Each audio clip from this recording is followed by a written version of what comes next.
Assalamu alaikum students. Hopefully you are fine and in good spirits.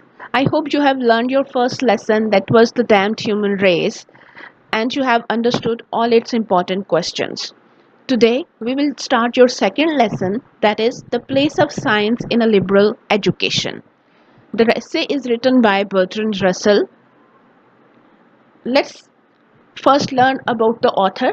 The place of science in a liberal education is a highly contemplative, logical, and scientific essay by Bertrand Russell.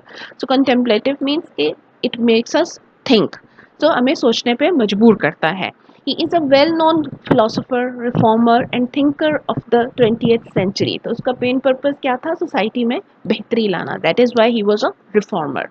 This Nobel Prize winner is admired by the general public for his views on politics, moral education, and religion.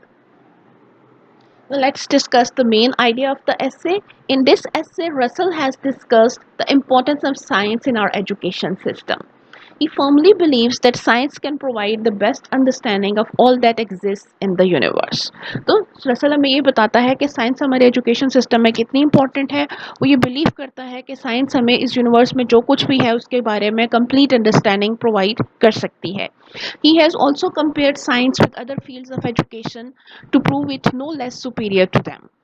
तो दूसरी fields of knowledge के साथ भी वो इसका comparison करता है और हमें बताता है कि ये बाकी फील्ड से किसी तरह भी कम नहीं है. So this beautifully illustrates his firm belief in scientific method. Let's see what he believes about scientific method. According to Russell, scientific method is basically not a method about inventions. It is a method about how we look towards the world.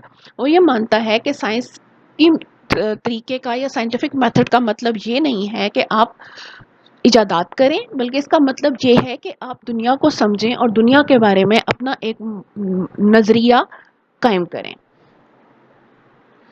In Russell's opinion of life, such a wrong thinking is the result of faulty teaching of science. So, Russell का ये मानना है कि जब लोग ये समझते हैं कि साइंस का मकसद सिर्फ तजर्बात करना है, तो उसकी वजह क्या होती है? क्योंकि हम सही तरीके से साइंस को पढ़ाते ही नहीं हैं. It is not taught correctly. According to Russell, science is actually much more than that. A layman cannot perceive the system of patiently constructed knowledge out of which inventions come. So, उसका ये मानना है कि कोई भी आम इंसान जिसकी साइंटिफिक नॉलेज नहीं है, वो समझ ही नहीं सकता कि इन्वेंशंस के पीछे कितनी पेशेंस के साथ किस तरह से नॉलेज कंस्ट्रक्ट की जाती है और कितनी मुश्किल से इन्वेंशंस के लेवल तक पहुंचा जाता है.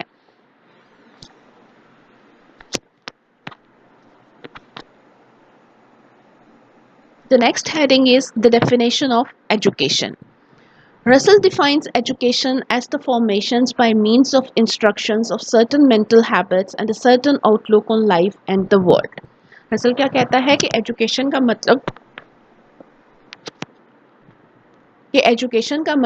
कुछ ऐसे नज़रियात का, कुछ ऐसी आदात का और कुछ ऐसी सोच का बनाना है जो हम हिदायत के ज़रिए, इंस्ट्रक्शंस के ज़रिए बनाते हैं, जिसके ज़रिए हम दुनिया को और ज़िंदगी को देखते हैं. हमारा जो ज़िंदगी और दुनिया को देखने का आउटलुक है वो उन इंस्ट्रक्शंस के थ्रू डेवलप होता है.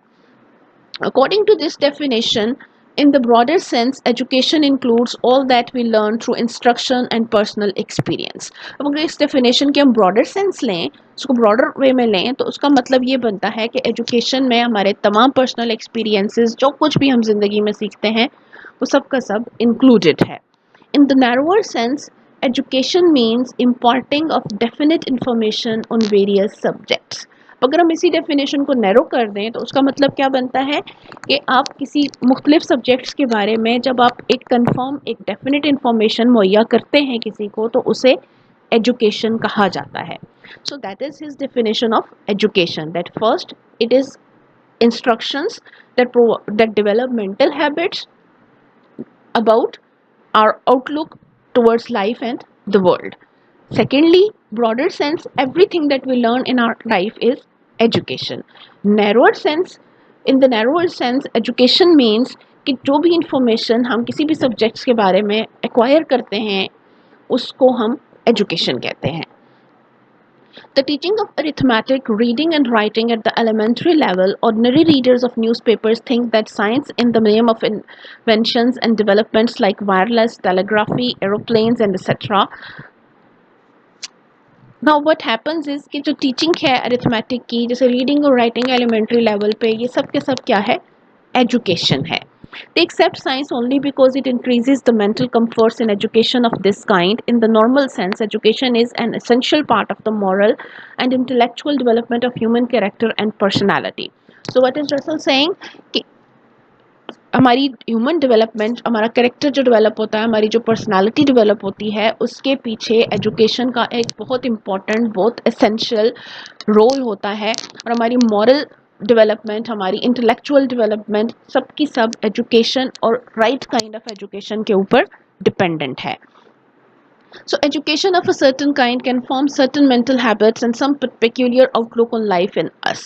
So अगर एक तरीके की एजुकेशन दी जाएगी तो उससे एक तरह की हैबिट्स और आउटलुक डेवलप होगी, अगर दूसरी तरह की एजुकेशन दी जाएगी तो दूसरी तरह की हैबिट्स और आउटलुक डेवलप होगी.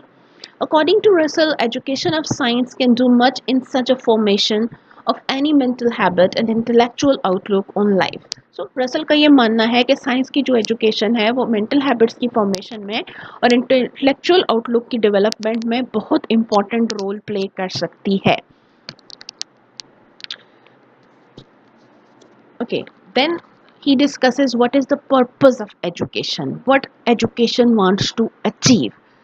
So is there a purpose to education? Is there some moral base to education, or is it just gaining knowledge? According to Russell, there may be three aims of education. One is natural, second one is moral, and the third one is intellectual. Our whole life is built on a certain number of primary instincts and impulses. सबसे पहले वो क्या कहता है कि हमारी पूरी की पूरी लाइफ जो है वो किस पे बेस्ड होती है कि हमारे अंदर कुछ इंस्टिंक्ट्स होते हैं, कुछ इम्पल्सेस होती हैं जो हमारी नेचर का हिस्सा होती हैं, और इन इंस्टिंक्ट्स और इम्पल्सेस के अकॉर्डिंगली हम अपनी लाइफ में बहुत सारे काम करते हैं. They are related to our active life, hopes and fears. तो वो क्या है, हमारी लाइफ से रिलेटेड है, हमारी होप्स हैं, हमारे फियर्स हैं, हम क्या होप्स करते हैं, हम किन चीज़ों से डरते हैं. The aim of education is to enlarge the scope of these impulses and thoughts. तो एजुकेशन का पर्पस क्या है कि वो हमारी होप्स और फियर्स का स्कोप जो है उसको ब्रॉडन करे, हमें लार्जर वे में होप करने और लार्जर वे में बहुत डीपली चीज़ों को अंडरस्टैंड करके उनके हवाले से फियर्स डेवलप करने में हमारी हेल्प करे. It should show where the most permanent satisfaction is to be found.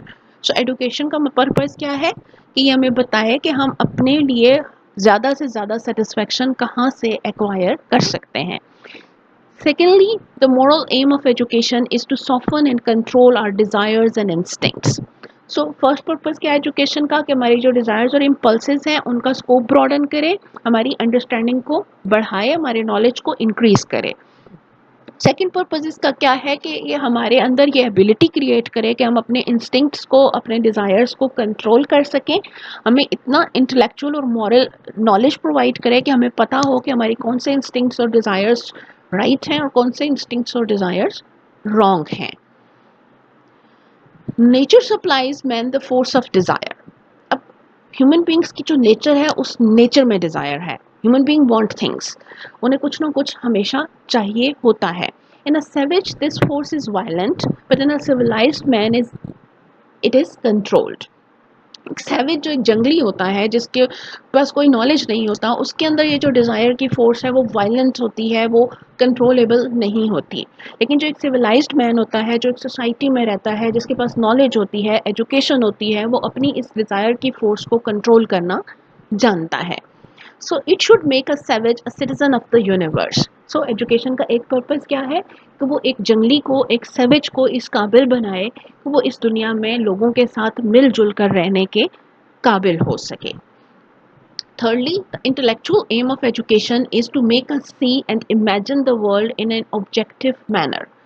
So तीसरा पॉइंट क्या है उसका कि एजुकेशन का पर्पज़ ये है कि वो हमें इस काबिल बनाए कि हम वर्ल्ड को ऑब्जेक्टिवली देखने के काबिल हो जाए, बगैर इमोशंस के, ट्रूथ की बेस पे कि कौन सी चीज़ सही है, कौन सी चीज़ गलत है, बजाय इसके कि हम अपने इमोशंस के थ्रू सोचें, सब्जेक्टिवली सोचें. एजुकेशन हमें बताती है कि हमने दुनिया को ऑब्जेक्टिवली कैसे ऑब्जर्व करना है.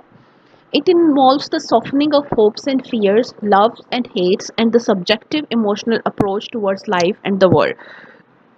So this is the true aim and moral end of education. So true aim और moral end of education क्या है?